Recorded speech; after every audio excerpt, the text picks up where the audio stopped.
Good morning, PS 175. For those of you who didn't get a chance to watch my welcome video from last week, my name is Miss Roy and I am your new physical education teacher. So this week we are going to be starting a small throwing and catching unit. Usually in class when we do throwing and catching, we would be doing a lot of different team or small group based games that involve throwing and catching. But unfortunately, since we're at home and a lot of us might be by themselves or just with other siblings, we're going to have to adapt it at home so we can do it on our own. Before I get into the underhand throw, which is what we're going to be focusing on today, I want to quickly talk about choosing your throwing object. So I know a lot of you probably have different types of balls or softer objects that you could use at home, but I want to quickly review what I'm going to be using because I actually do not have a lot other than my cat toys. So I have either this small softer ball, which is my cat's cat toy, that I'm going to be using for a couple of our throwing and catching stations today.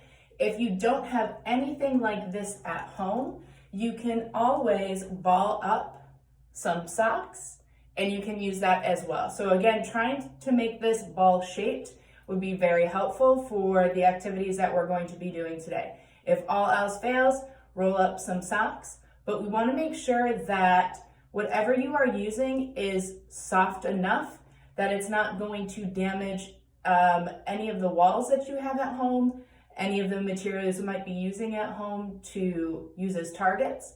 And we also want to make sure that we are not disrupting our neighbors too much. Okay, so make sure it's something soft. Now, we're going to quickly review our underhand throwing cues. Okay, so when we are throwing underhand, we want to make sure that first you are stepping with your opposite foot of your throwing hand. So if I am right-handed, I should be stepping with my left foot. If I am left-handed, I should be stepping toward my target with my right foot.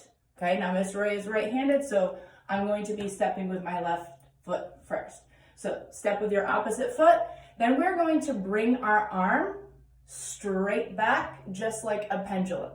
Okay, when you bring it straight back, make sure your palm is facing up towards the ceiling. And when you bring it back, it is then facing down toward the floor. All right. Last but not least, when we bring our arm forward and release, we want to make sure that our hand is pointed toward the target, or in other words, where we want the ball to go. All right, so for our 3 different stations today, we're going to be throwing towards 3 different types of targets. Please make sure that you watch the videos in full. I'll give suggestions of objects you can use around the house to accommodate your own surroundings for these targets. And last but not least, please do not forget to fill out the Google form after you complete this lesson so that I can see what you have completed and if you have any other questions about what we did today. All right, I hope you enjoyed the lesson.